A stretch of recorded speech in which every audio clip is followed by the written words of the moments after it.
Hola, ¿qué tal? Bienvenidos y bienvenidas de nuevo a mi canal de YouTube.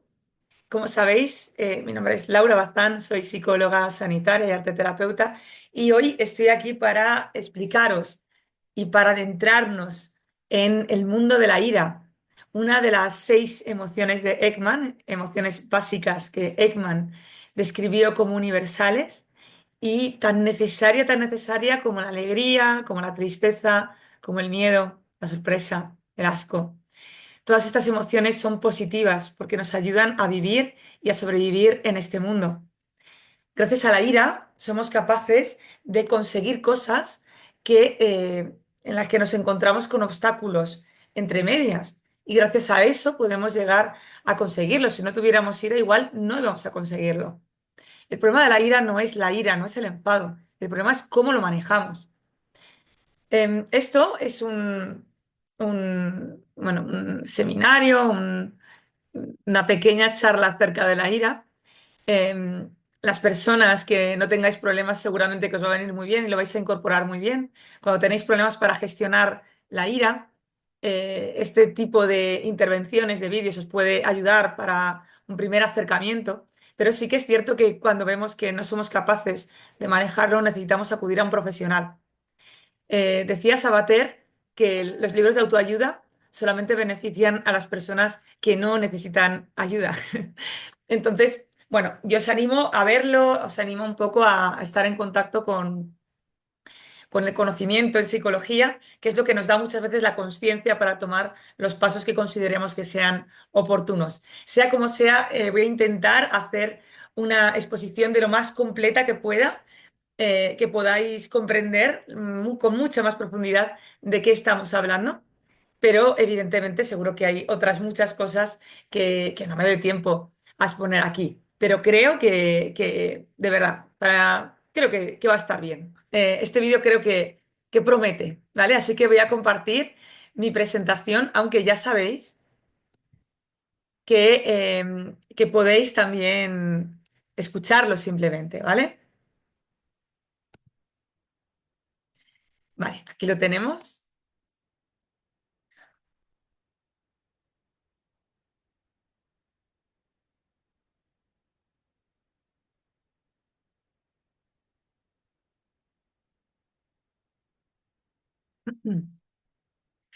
Bueno, pues la he llamado No pierdas la cabeza, que es lo que nos pasa muchas veces, que cuando estamos sobrepasados llegamos a perder ese contacto con nuestra corteza cerebral y somos plenamente emocionales. Hablamos de secuestros emocionales cuando las personas llegamos a hacer así, ¿no? Como decía Daniel Siegel, si esto fuera el sistema límbico, que es la parte emocional del tronco del encéfalo, sería como si de repente nuestra corteza cerebral, que es la parte racional, se desconectara por completo de estas otras dos partes y sucedieran cosas como lo que les pasa a los niños cuando tienen rabietas, ¿no?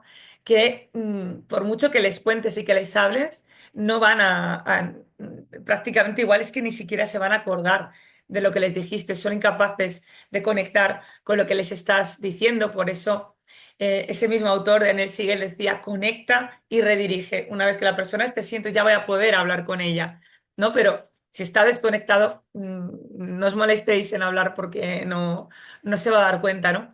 Y aquí estamos para aprender a que no nos pase eso, a que no lleguemos a ese extremo en el que perdamos la cabeza y hagamos cosas de las que luego nos podamos arrepentir. Vamos a os voy a proporcionar una definición de qué es la ira, cuáles son las manifestaciones, qué ocurre cuando reprimimos la ira. ¿Cuál es el procesamiento? Sabemos que hay un procesamiento emocional. Este vídeo va a ir hilado con otros que también que tengo por el canal y que podéis verlos en un momento. Pero bueno, en este caso nos focalizaremos en el procesamiento de la emoción ira.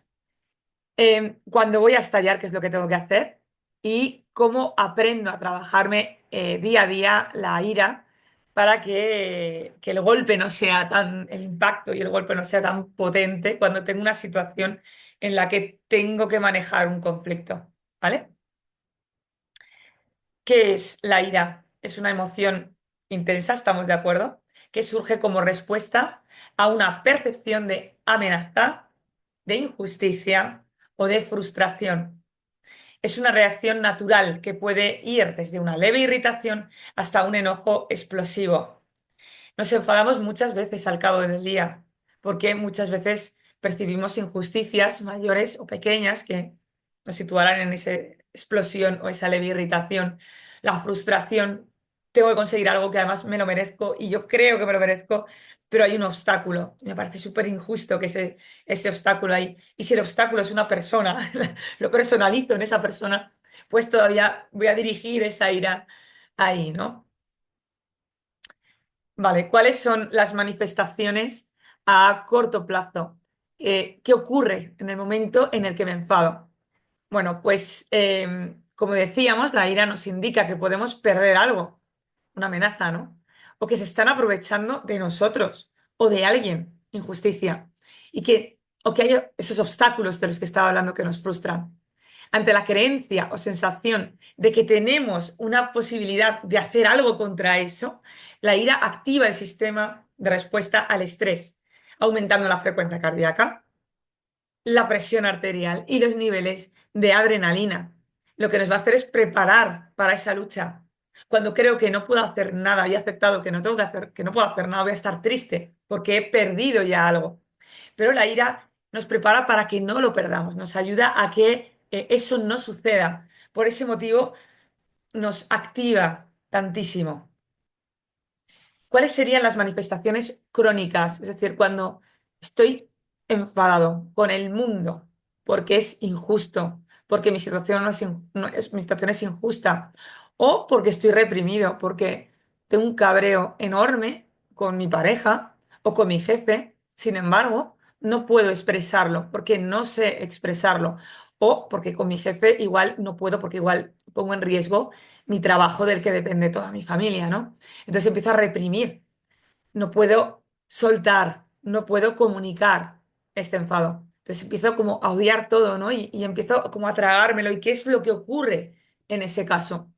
Cuando no sé o no puedo manejar mi ira, lo que ocurre es que voy a estar en una irritabilidad constante, una sensación de enfado, de enojo frecuente, incluso por situaciones que sean insignificantes. Cuando estoy lleno de ira, ¿no? Cualquier cosita pequeña me va a sobrepasar los límites que puedo soportar de la ira. Es decir, si yo estoy aquí y viene algo por aquí, no pasa nada, pero si estoy aquí y viene algo que me sube aquí, entonces ya estallo por cualquier cosa. La gente me puede decir, oye, es que no se te puede decir nada, ¿no? Es que en cuanto te comento cualquier cosa te enfadas mucho, ¿no? Hay una dificultad para relajarse. Quizá me concentre poco porque puede que tenga pensamientos rumiativos, ¿no? Hay un estado de tensión, de alerta. Estoy en alerta porque sigo teniendo la sensación de que puedo no perder esto. Puedo hacer algo para que todo no sea tan injusto. Trastornos emocionales. Puedo llegar a tener ansiedad cuando los niveles de cortisol se empiezan a elevar porque mi cuerpo, mi mente está en alerta constantemente. Ya no es que el sistema nervioso autónomo esté eh, activo, es que ya se me sube la respuesta humoral, se me sube el nivel de cortisol y entonces me empiezan a venir síntomas de ansiedad. Además, yo siempre digo que todo lo que no sube baja, es decir, todo lo que no proceso con la parte racional, lo que no verbalizo, termina bajando de alguna manera y provoca pues, síntomas que son bastante molestos, ¿no? Como la ansiedad. Sí que es cierto que hay personas que están deprimidas y una de las razones de la depresión es esa represión de la ira. Los sentimientos de culpa también puedo llegar a tener. Si estoy todo el día irritado, voy a estar eh, contestando mal a personas que creo que no se lo merecen, entonces me voy a sentir culpable, ¿no? La ira a veces es una tapadera emocional. Hay veces que estoy triste, pero como no quiero manifestar la tristeza, manifiesto la ira. Hay una película que no sé exactamente cómo se llama en español, pero es algo así, la traducción del inglés Mi vecino Otto, que está en Netflix, es de Tom Hanks. Y podemos ver como una persona que intenta suicidarse varias veces porque está muy triste, pero lo que él manifiesta al mundo es la ira. Ese es el típico ejemplo de una transferencia, ¿no? De cómo se transfiere la tristeza hacia la ira. También tenemos manifestaciones psicosomáticas, cómo lo va a vivir el cuerpo. Bueno, pues con hipertensión arterial, obviamente, dolores musculares y tensión, cuello, hombros especialmente, pero también el bruxismo. Cualquier situación en la que tengamos estrés y ansiedad puede provocar este tipo de síntomas, ¿no? Problemas digestivos, dolores de cabeza, trastornos del sueño, que además lo perciba como poco reparador. Y manifestaciones relacionales, ¿no? Pues podemos llegar a tener relaciones superficiales o insatisfactorias con las personas que tenemos porque odiamos el mundo, ¿no? Es como que todo es injusto. Tengo siempre la sensación de que todo el mundo se aprovecha de mí porque es como que generalizo lo que me está ocurriendo al resto del planeta y el hecho de tener la sensación de que igual estoy siendo ignorado, de que no me puedo relacionar bien con las personas, también puede afectar en una baja autoestima. También si estoy reprimiendo la ira y tengo la sensación de que no me defiendo a mí mismo, puede ser que tenga una baja autoestima también por ello, ¿no? La pasividad excesiva, una acumulación de resentimiento, es, bueno, cuando llevo mucho tiempo sumiso, evitando el conflicto, em, dejando que las cosas pasen sin hacer nada y al final veo que es injusto lo que me está ocurriendo porque si me hubiera defendido a mí mismo, las cosas igual no serían así. Lo que me va a ocurrir es que paso de ser pasivo a agresivo, no voy a saltar por todo, ¿no? Es lo que llamamos vulgarmente como ser de mecha corta. Es como que aguanto, aguanto, pero cuando hay un momento en el que como me enciendas una chispa es que voy a estallar y vas a pagar por todo lo que no te he dicho con anterioridad o lo que no he dicho al de al lado, ¿no? La hostilidad y cinismo, desconfianza hacia los demás, pensamientos negativos recurrentes, aislamiento, si no me puedo fiar de nadie, porque la gente es injusta, hay veces que hago ese tipo de generalizaciones, no me puedo fiar de nadie, me voy a aislar. Y esto obviamente muchas veces pues da lugar a la depresión. Las relaciones sociales son importantísimas para el ser humano, que somos seres sociales. La impulsividad y la agresividad, respuestas exageradas ante pequeñas frustraciones, como estábamos comentando antes, ¿no? Esa transferencia emocional. A lo mejor estoy enfadado con mi jefe, pero no me atrevo a decirle algo. Y cuando llego a casa, mi hijo hace algo que a mí me estalla, ¿no? Me hace de mecha corta. ¿Y cuándo ocurre esa represión de la ira? Que, pues como os comentaba, cuando somos pasivos, tengo miedo al conflicto, al rechazo. Entonces me callo y no digo nada para evitar que pueda haber algún problema, ¿no? A veces por creencias culturales nos han enseñado que tenemos que encajar en todos los sitios, entonces no tienes que enfadarte, no te puedes enfadar, o incluso familiares, o porque no sabemos cómo gestionarlo. Esto es importantísimo. Tenemos que ver de dónde venimos. Os animo a pensar cómo se resolvían los conflictos en casa cuando éramos pequeños. Pues pueden haber muchas variables, puede que los dos tuvieran tendencias. Sabéis que hay otro vídeo en el que hablo de la asertividad, si queréis poderlo echar un vistazo, pero la asertividad sería ese arte de poder respetar mis propios derechos, respetando los derechos de los demás. Y no se da mucho. Muchas veces esto parece que hay que entrenarlo, porque habitualmente la dinámica suele ser o que somos pasivos o que somos agresivos, ¿no? Entonces, una persona agresiva no necesariamente tiene que pegar o insultar, basta con que deje de hablarte o que te haga una guerra fría, ¿no? Y te ignore, haga como que sigue una conversación, pero emocionalmente me retiro. Eso, el silencio también podría ser considerado agresivo. Y el pasivo es lo que os estoy describiendo, ¿no? El que se calla todo, ¿no? El que no lucha por sus derechos. El agresivo es como si mis derechos no están, entonces ya verás, ¿no? Y el asertivo mira por los dos. Entonces, vuelvo a la pregunta que os había dicho. ¿Qué pasaba en nuestra casa? ¿Cómo se resolvían los conflictos? ¿El silencio?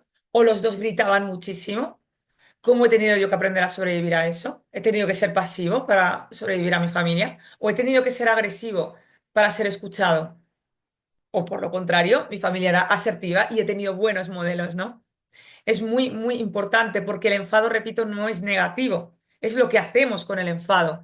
Si a mí el enfado lo que me hace es hablar contigo directamente, exponerte que esto es lo que opino y que tenemos que solucionarlo, es muy positivo. Pero si yo estoy enfadada y ya directamente voy atacándote y me dedico a tirar jarrones del enfado que tengo, evidentemente es algo muy negativo, ¿no? Pero es la conducta, no es la emoción. Lo malo no es la emoción. ¿Bien? Hablábamos antes de lo que eran las personas que pasaban de ese continuo de ser pasivos a de repente volverse agresivos, ¿no? Oigo mucho en consulta, yo aguanto mucho, pero cuando me enfado, exploto. Cuidado con esto, porque eso es ser pasivo-agresivo, eso no es algo positivo. No es tener paciencia, tengo mucha paciencia, no, es ser pasivo. Cuando hay un conflicto, lo mejor es hablarlo. Si puede ser en el momento, sino después, dependiendo del tamaño del conflicto, ya valoraremos cómo hacerlo. Pero lo que está claro es que si yo me estoy callando constantemente una emoción de enfado, algo que considero injusto, ¿vale? Claro, al final voy a estallar. Pero es que, como os comentaba antes, es que igual ni siquiera estallo con la persona con la que debería con la que estoy enfadada, sino que estallo con otra persona que no tiene que ver nada con esto, ¿no? Bueno, aquí os recuerdo las carreteras, ¿no? Vemos a muchas personas que cogen un coche y se transforman. ¿Por qué es eso? ¿Por qué pasamos a esa agresividad en el coche ante la deshumanización? Porque no sabemos, no vemos la cara de la persona que está delante, vemos un coche, ¿no? Y eso es un ejemplo muy claro de cómo hay personas que transfieren toda la frustración del día al momento en el que se sube en el coche. Porque además, como no le veo la cara, si soy pasivo, no lo paso mal. Me refiero que no tengo que ir cara a cara con ello, ¿no?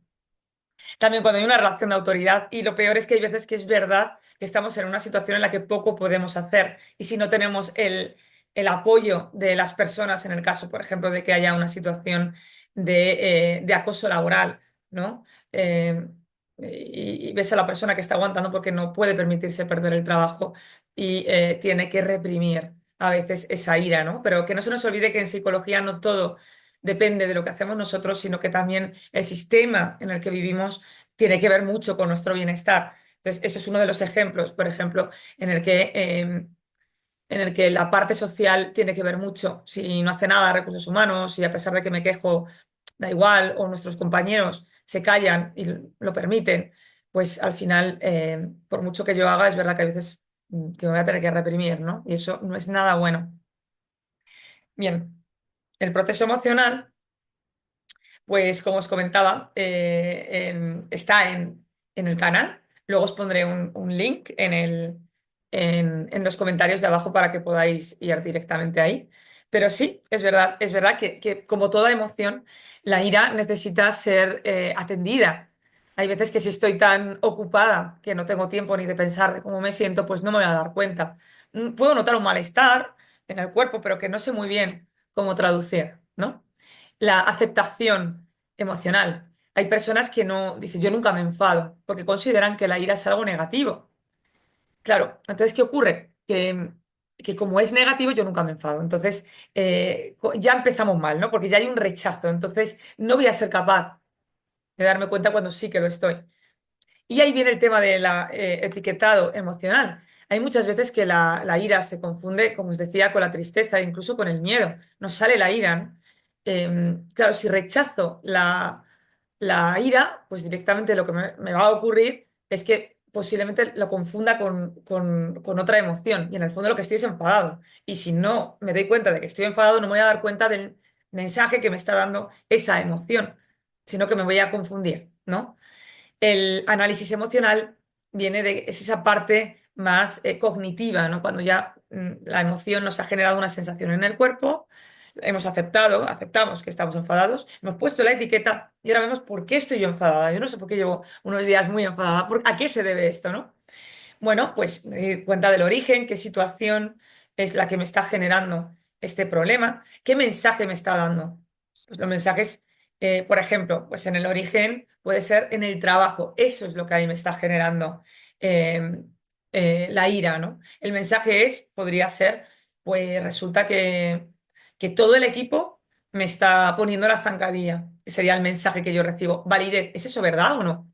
Bueno, pues igual no es todo el equipo. Igual son estas dos personas, pero lo he generalizado a todo el equipo. Bien, entonces ya aprendo, ay, mira, es que tengo una tendencia a generalizar y a pensar, me ha pasado con dos personas y ya me creo que es todo el equipo, ¿no? Así, gracias a eso, puedo procesar esta emoción. Y en vez de llegar al día siguiente y pagarlo con todo el equipo, ya sé realmente lo que me ocurre y sé con quién tengo que hablar acerca de esto, ¿no?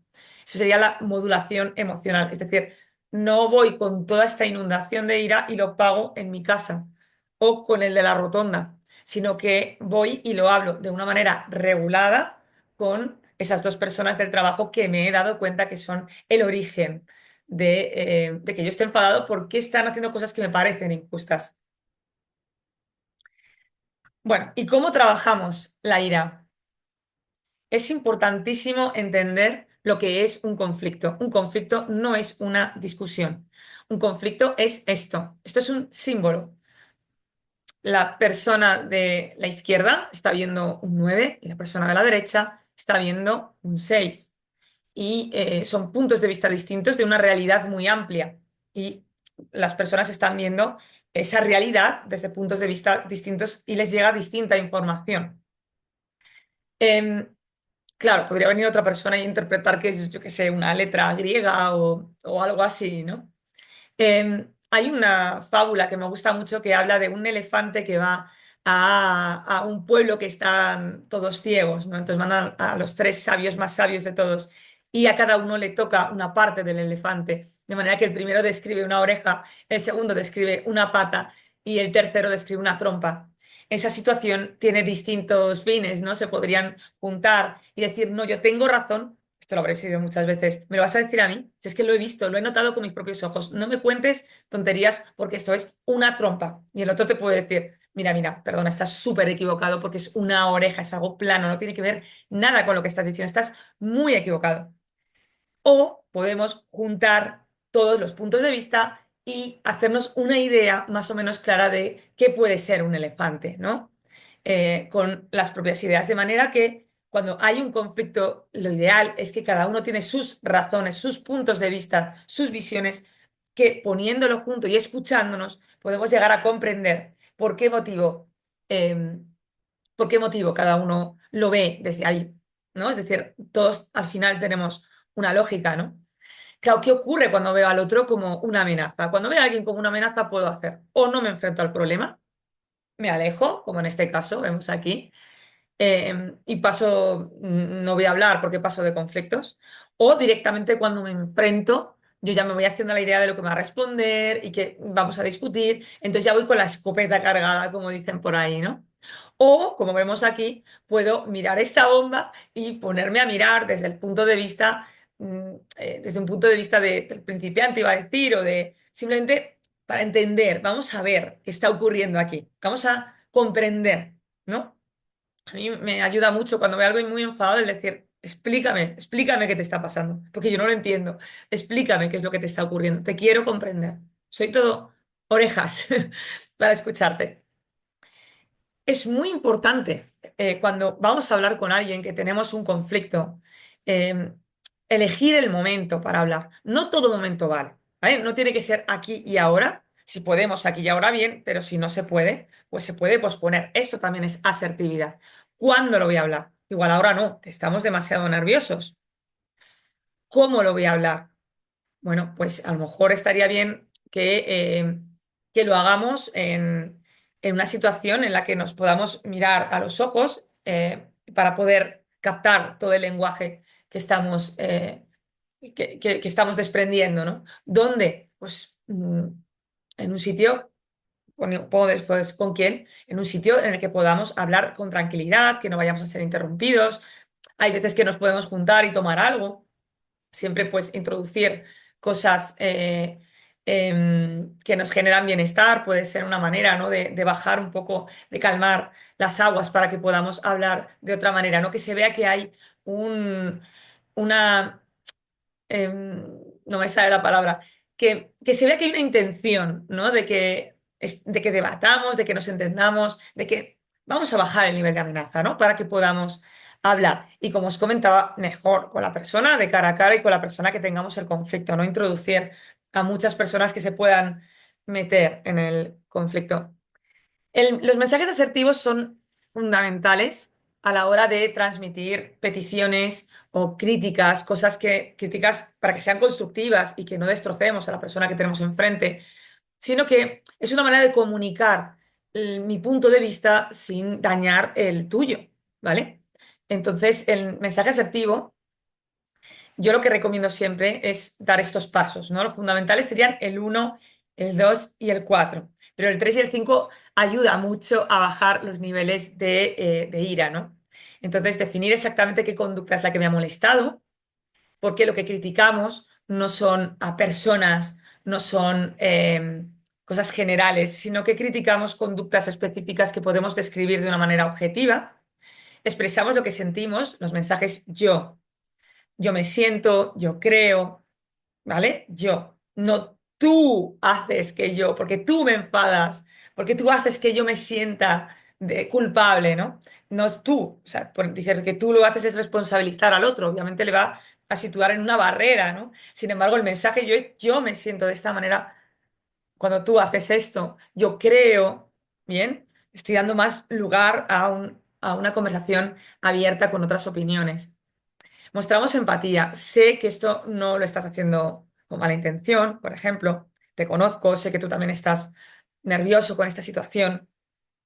Hacer una petición de cambio clara y directa, ¿vale? Nadie nos va a leer la mente. Entonces, si tenemos que pedir algo, o sea, no deis por hecho que la otra persona ya tiene que saber lo que tú necesitas, sino que es muy necesario hacer esa petición de una manera clara y sin rodeos. Y agradecemos, obviamente, la escucha, ¿vale? Em, bueno, pues por ejemplo, el otro día cuando llegué a casa me dijiste que no hago nada en casa porque la cocina estaba sucia. Me he sentido que no has valorado otras veces que sí lo hago, ¿vale? Me he sentido bastante desvalorizada con esto porque a veces me esfuerzo mucho. Sé que has venido cansado, que tenías la expectativa de encontrar la casa, la cocina recogida. Te pediría por favor que cuando me hagas una crítica, que no me la hagas diciendo que siempre dejo todo mal, porque me genera cierta frustración, ¿vale? Y nada, muchas gracias por esperar, por escucharme, ¿no? Sería un ejemplo entre muchísimos otros, ¿no? Defino situación, expreso lo que siento con el mensaje yo, ¿vale? Empatía y petición clara y directa, ¿vale? Hay muchísimos ejemplos de esto. Otra manera de gestionar la ira es darnos cuenta desde qué estado del yo estoy hablando, ¿vale? Hay figuras, hay estados del yo. Bueno, esta teoría os la cuento en unos 7 minutos. Os voy a dejar el enlace también abajo en el curso de comunicación en pareja. Os explico las figuras del padre, el niño y el adulto, las funciones que tienen dentro de nosotros y cómo esos propios estados del yo pueden tener otras figuras que están más distorsionadas, ¿no? Entonces, dentro de todos esos estados del yo que os comento en ese vídeo, el niño rebelde, el padre autoritario, el padre crítico y el niño sumiso son los que están como más involucrados en las conductas de la ira, ¿no? Os invito a, es que está todo grabado, entonces contarlo otra vez. No sé, igual os puedo aburrir a los que ya lo conocéis, pero bueno, básicamente os animo a ver ese vídeo, ¿vale? Entonces, cuando yo discuto desde el estado adulto, estoy hablando desde la asertividad y es muy probable que pueda resolver conflictos de una manera mucho más regulada. Entonces, preguntaros a qué estamos jugando, ¿no?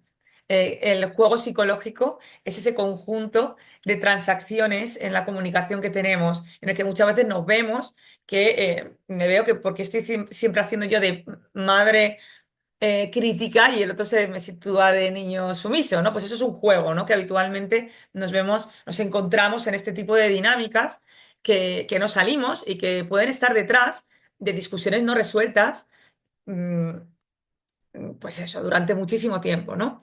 Entonces, bueno, pues eso, recomiendo echar un vistazo a ese vídeo. Y luego hablamos de, bueno, Albert Ellis estableció muchas 11 creencias básicas que van alrededor de cómo me percibo a mí mismo, cómo percibo a los demás y cómo percibo al mundo o al futuro. Y he rescatado 6 de ellas que creo que están muy relacionadas con la ira, ¿no? Por ejemplo, lo que decía Albert Ellis es que estas creencias no las creemos muchísimo, muchísimo. Hasta el punto que, obviamente, cuando no sucede, pues me enfado, me genera mucha frustración, porque yo debo ser amada y aprobada por todos en todo momento. Entonces, como yo creo esto en el momento en el que alguien no me trata bien, pues me parece que es una injusticia enorme o me siento súper amenazada y, claro, es una expectativa exagerada de la realidad, porque no siempre me van a tratar bien, no siempre el de la rotonda me va a dejar pasar, ni, no sé, ni me van a hablar como me merezco que me hablen, ¿no? Debo ser completamente competente y exitosa en todo lo que hago. Bueno, pues hay veces que nos enfadamos con nosotros mismos y también lo transferimos a otras personas. Eso también ocurre, ¿bien? Entonces, bueno, dadle una vuelta a eso, ¿vale? Porque no siempre eres una persona, errar es de humanos, es normal, los errores nos ayudan a aprender y mejoramos gracias a ellos, pero es verdad que muchas veces nos enfadamos, ¿no? Cuando nos pasa algo como si no fuéramos merecedores, ¿no? Y no me puede estar pasando esto a mí, ¿no? Es horrible y catastrófico cuando las cosas no salen como yo quiero, ¿no? Bueno, pues otro ejemplo de lo anterior. Las personas malas deben ser castigadas severamente. Entonces nos da una rabia cuando vemos que alguien ha salido, ha hecho una injusticia y la vida no le ha devuelto lo que ha hecho. No hay un ojo por ojo, diente por diente. Y me enfado un montón. Bueno, pues repito, todas estas cosas vamos a irlas integrando como que es que realmente el mundo no funciona así. Eso es algo que nos gustaría, que nos lo hemos creído, pero que no funciona siempre así, ¿no? Siempre hay una solución perfecta para cada problema. Si algo no me gusta, no puedo soportarlo, ¿no? Si no me gusta algo de lo que como está sucediendo, no lo voy a poder soportar. Entonces, por eso me enfado, ¿no? Es como, bueno, pues eso, que no lo soporto. Entonces, todo esto, como os decía anteriormente, nos genera frustración, injusticia, amenaza, porque son expectativas exageradas de la realidad. El mundo no es justo. No lo es, no lo es. Entonces, más vale que empecemos a interiorizar esto y que no nos enfademos tanto cuando no lo sea, porque el mundo no es justo. Es justo a veces y otras veces no. No voy a decir que siempre es injusto, no, tampoco sería verdad, pero que es verdad que hay veces que el mundo no es justo. ¿Y qué es lo que hago cuando voy a estallar? Es decir, cómo nos comportamos en la escena de la ira, cuando ya no puedo escapar, es decir, cuando estoy en ese momento en el que me empiezo a encontrar nerviosa porque me estoy enfadando muchísimo, ¿vale? Lo primero, recuerda, baja las revoluciones, ¿vale? Porque la persona que tienes delante, normalmente, a no ser que estemos con un asesino, un atracador, ¿no? Pero en una situación cotidiana, la persona que tienes delante, tu pareja, tu padre, tu hermano, eh, no lo sé, la señora del banco, no lo sé, no es tu enemigo, ¿vale? Entonces, valora hasta qué punto realmente representa una amenaza o realmente te ha comunicado algo que a ti no te gusta, que te está obstaculizando, pero no te tires ya al cuello, ¿no? Como si fuera una amenaza a la que tengo que presentarme agresivo, ¿no? Recuerda que no solamente hay una razón, sino que existen muchas razones y cada uno tiene las suyas para exponer o para opinar una cosa distinta o para ver la realidad de una manera distinta, de manera que vamos a escuchar cuál es ese punto de vista para que yo luego pueda responder de una manera asertiva, ¿no? A eso y desde la comprensión. El objetivo es entender el punto de vista que no ves para responder adecuadamente. Y luego ten compasión por la persona que tienes delante en vez de odio. ¿Bien? La persona que tienes delante, si está muy nerviosa, es que porque posiblemente ella también está en riesgo de perder algo o se siente amenazada. Hay veces que nos caen como una lluvia a alguien que está enfadado y no entiendo el por qué. Bueno, pues en vez de escalar y ponerme a su nivel, hay veces que si yo puedo permanecer aquí, puedo permanecer e intentar entender qué le pasa a la persona, siempre y cuando obviamente no se pase límites que no se deben de traspasar. Entonces, ¿qué significa esto? ¿Que si me pegan pongo la otra mejilla? No, no.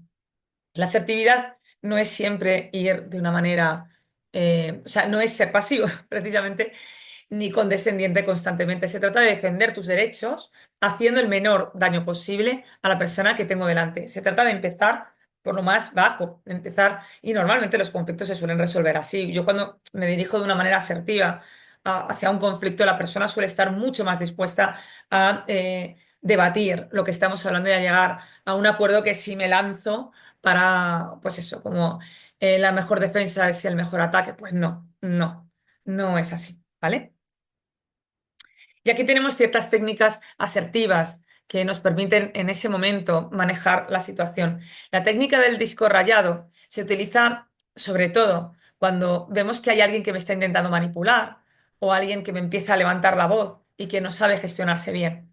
Entonces, lo que hacemos es que repetimos el punto de vista de una manera calmada, firme, y no nos desviamos por lo que nos están diciendo, ¿no? Sino que continuamos diciendo lo que pretendemos decir para no escalar, ¿no? Entonces entiendo tu opinión, pero sigo creyendo que necesito más tiempo para decidir. Sé que tienes prisa, lo entiendo, pero no puedo, no tengo más, necesito un poquito de tiempo para decidir. Y es de alguna manera, a veces, que es repetir ese mensaje hasta que la persona empiece a calmarse y pueda captar realmente lo que le estás diciendo.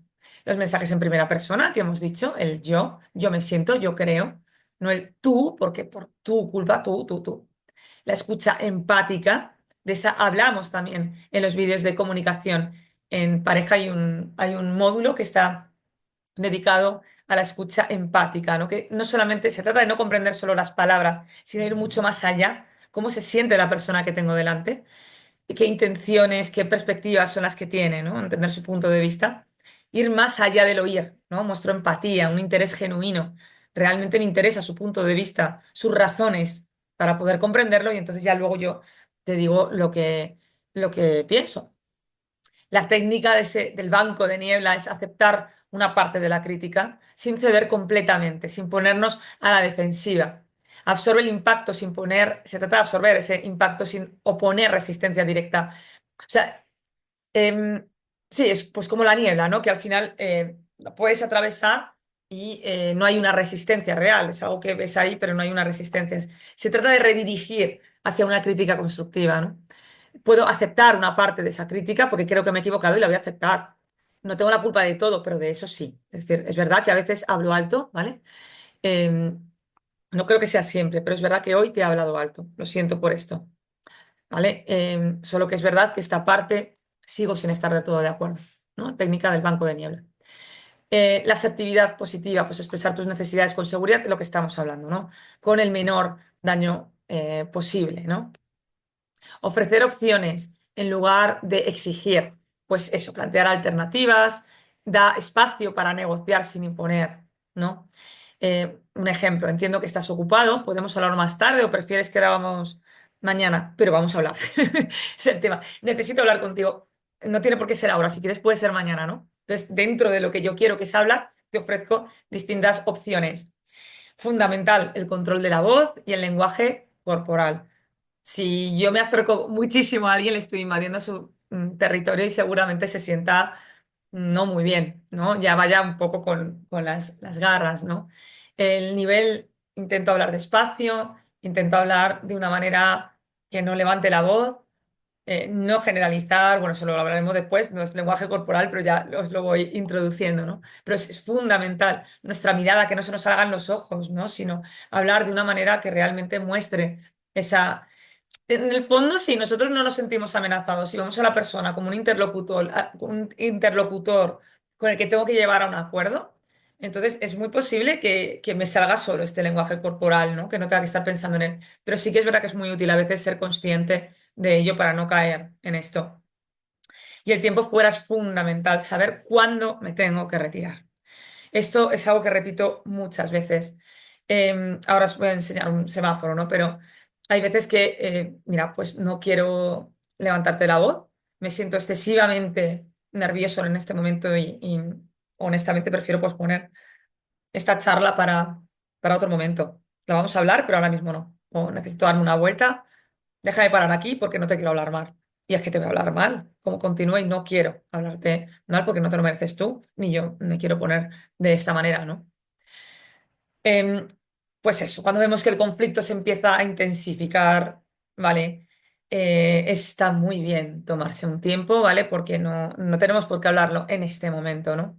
Lo que sí que es necesario es que no es que me voy y no vuelvo, sino que antes de irme digo que voy a volver, que vamos a hablar, porque si no lo que estaría haciendo es como una evitación y la persona se queda en plan, me acaba de dejar aquí tirada y no podemos hablar. Si no, lo vamos a hablar, pero ahora mismo no puedo.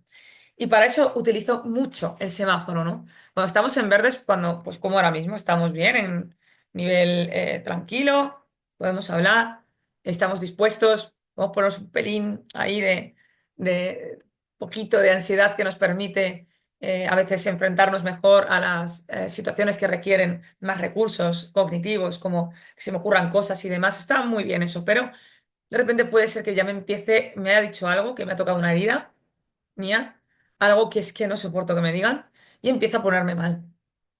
Yo diría que en el naranja oscuro ya abandonaría. O naranja, claro, dependiendo de cómo sea el tamaño de vuestra mecha. Pero lo que tengo que evitar es llegar al rojo. No puedo llegar al rojo. No puedo. Porque lo más seguro es que empecemos a escalar, a levantar la voz y empezar a decir cosas que posiblemente ni siquiera pensemos o que las pensamos pero no tanto. Y eso se nos va a quedar, a la otra persona se le va a quedar grabado. Porque lo que dices en una discusión en modo emocional también se queda grabado a modo emocional. Entonces, son heridas que van quedando y que es necesario después repararlas, pero no siempre se reparan. Es mejor prevenir, ¿no? que curar. Por lo tanto, cuando estemos en naranja, si vemos que ya empiezo a verme que no soy capaz de mantener la calma, de verdad, desde el amor, desde el cariño y el respeto, decir, no puedo atenderte en este momento. Y también quería aprovechar para hablaros acerca de las distorsiones cognitivas. Es algo de lo que hablo en otro de los vídeos de la comunicación en pareja. También lo podéis ver. Son vídeos, ya os digo, está en formato microlearning muy pequeñitos y os pueden venir bien. Pero he elegido, hay muchas distorsiones y he elegido las que están más relacionadas con la ira. De manera que la generalización sería una de ellas. Antes, sí, os voy a explicar qué son las distorsiones cognitivas. Es una percepción distorsionada, ya sea que es demasiado exagerada o que no es del todo real, ¿vale? Y esto nos ocurre a todas las personas, pasamos por distorsiones cognitivas, pero es muy importante que nos demos cuenta de que existen y que a veces las tenemos para no, bueno, pues para podernos comunicar mejor y relacionarnos mejor con otras personas y con nosotros mismos, ¿no? De manera que una generalización sería sacar conclusiones amplias basadas en un solo incidente, por ejemplo, ¿no? Em, una generalización sería lo que ponía antes de ejemplo. Es que nunca limpias, ¿no? Y nunca, jope, he limpiado todos los días, igual no al nivel que tú pretendías, pero sí que he limpiado. Entonces, eso da lugar da la sensación, ¿no? de injusticia. Es como que un solo incidente da lugar a un patrón general. Entonces, me genera mucha frustración que me estés juzgando por algo que solamente he hecho una vez. Lo estás generalizando. Esto claro que genera bastante ira, ¿no? La polarización, el pensamiento de todo o nada también genera mucha ira, ¿no? La generalización, por cierto, bueno, estas distorsiones también hacia uno mismo, ¿no? Cuando yo digo, es que fíjate, siempre hago todo mal, también me voy a enfadar conmigo mismo, es que nunca hago esto. Y es eso, ¿no? Es decir, sacamos conclusiones excesivamente amplias. Fijaros que eso lo hacemos muchísimo. Ese lenguaje de siempre, nunca, todo el mundo hace esto, todo el mundo. Nadie conduce bien en Madrid, nadie conduce bien, ¿no? Vamos a ver, estamos generalizando, ¿no? La polarización, como os comentaba, es ver situaciones en términos absolutos, sin matices. O eres bueno o eres malo, ¿no? Entonces, em, la percepción de algo cuando es completamente negativo, puede intensificar la ira, ¿no? ante pequeñas frustraciones. Eh, Soy un desastre, ¿no? Es decir, he hecho todo bien, pero resulta que se me olvidó meter esta parte en la presentación. Soy un desastre. Soy malísima haciendo esto. O he tenido un olvido. Soy lo peor, ¿no? O tengo una amiga y todo bien, pero de repente me hace algo que no me gusta, entonces ya me enfado con ella porque es mala, pasa directamente a ser mala, ¿no? Es como no darnos cuenta, básicamente, de que hay tonalidades dentro de todo, ¿no? Y que todos, o sea, que la gente no es buena o mala o esto es negro o blanco, ¿no? La personalización es culparse a uno mismo o a otra persona de eventos externos, ¿no? O culpar a una persona de algo que me ha hecho daño, ¿no? Entonces, lo que ocurre con la personalización es que atribuyo intenciones maliciosas a los demás, lo cual me va a cabrear mucho más, porque algo que ha sucedido lo voy a transferir todo con esa persona, ¿no? voy a la ventanilla porque necesito un papel y no me lo dan. Y esa persona no me lo da porque no me lo puede dar, pero yo lo personalizo, es ella la que no me está dando el papel, cuando en realidad es una organización entera que tiene unos protocolos que no me permiten darme ese papel, o igual yo hice algo mal y por eso no me lo pueden dar, se me ha olvidado un papel, ¿no? La típica burocracia que nos mata, ¿no? La lectura de mentes, asumir que sabes lo que los demás están pensando, especialmente de manera negativa, ¿no? Sé que están pensando mal de mí o... em, sí, por ejemplo, lo que hablábamos de las peticiones, ¿no? Cuando alguien, digo, no, es que no te lo tengo que pedir, es de cajón, es que es de sentido común. Es que me parece mentira que se lo tenga que decir lo que tiene que hacer. No, no es que le tengas que decir lo que tiene que hacer, pero hombre, es verdad que no tiene por qué leer tu mente, lo que para ti es obvio, para otra persona no lo es. Entonces, si yo quiero algo, es muy necesario que no crea que esa persona me va a leer la mente, sino que le, bueno, pues que comunique directamente qué es lo que necesito, porque la gente no me tiene que leer la mente, pero si creo que sabe lo que pienso y aún así no lo hace, me va a enfadar muchísimo más, ¿no? Es como pongo aquí, creer, los demás van a creer, o sea, creo que los demás están en mi contra sin tener pruebas, ¿no? Entonces, eso me puede poner de muy mala uva, ¿no? La culpa, sentir que los demás son totalmente responsables de tus emociones, ¿no? Si no fuera por lo que hiciste, yo no me hubiera enfadado, ¿no? Em, sí, es como que, claro, me has enfadado, me estás enfadando. Eh, sí, este tipo de cosas que decimos con mucha frecuencia, que por eso lanzamos ese mensaje yo, como comentaba, ¿no? Para no decir tú, porque no quiero responsabilizar o culpar al otro, sino que yo asumo también la responsabilidad de mis emociones.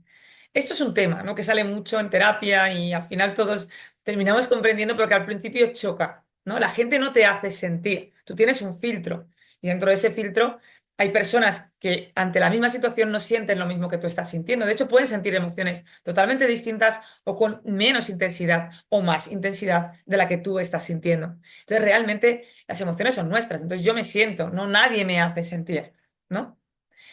Porque a lo mejor la otra persona ni siquiera tenía esa intención, ¿ok? Bien, el etiquetado, el poner etiquetas globales y negativas sobre ti mismo o sobre los demás, ¿no? Pues eso, eres un desastre, eres un guarro, ¿no? Eso nos sienta muy mal. No me puedes decir que soy un guarro porque se me ha olvidado un calcetín que no encontraba, ¿vale? Eso es, sí, es como generalizar, pero más focalizado a una persona, ¿no? No tanto a una situación. Estas etiquetas limitan la comprensión de la situación, obviamente, porque si ya a partir de ahora todo lo que me digas lo voy a interpretar como que eres un desastre o que eres un guarro y ya está, no voy a entender bien los matices de la situación, ¿no? Entonces esto va a amplificar la ira, deshumanizan a las personas. Eres un guarro, hala, ya está. No tengo otra característica, simplemente ya me he convertido en eso. Eres un tacaño, eres un o yo a mí mismo, ¿no? También me puedo etiquetar y me estoy deshumanizando y me estoy despojando de características que me convierten a lo mejor en una bellísima persona, pero me he etiquetado justo con eso, ¿no? Y fundamental, aprende a comunicarte. Te vuelvo a remitir a ese curso de microlearning, que bueno, son como 9 vídeos aproximadamente y, y muy cortitos. Entonces te van a dar como unos consejos prácticos. Y repito, esto es un contenido teórico que intentamos aplicarlo a la práctica. Entendemos que cuando hay algo más profundo necesitamos ayuda psicológica para poder, sí, para poder enfrentarnos a esto. Y bueno, pues que seguro que hay muchas cosas más que, vamos, seguro no, segurísimo, que hablar acerca de la ira, pero bueno, esto pretendía ser, pues eso, un leve paseo para que la entendamos por encima. Si te ha gustado el vídeo, pues bueno, dale a like, dale al corazoncito. Si te gusta este tipo de seminarios, este tipo de charlas, pues sígueme en el canal que tengo mucho más contenido. Y si tenéis preguntas, si queréis consultarme para cualquier cosa, podéis acudir a mi página web www.psicovivere.com o escribirme por email a laura.bazan.psicología@gmail.com. Así que pues nada, muchísimas gracias por acompañarme hasta aquí en el canal. Seguidme y os seguiré hablando. Os deseo un feliz día y nos vemos próximamente.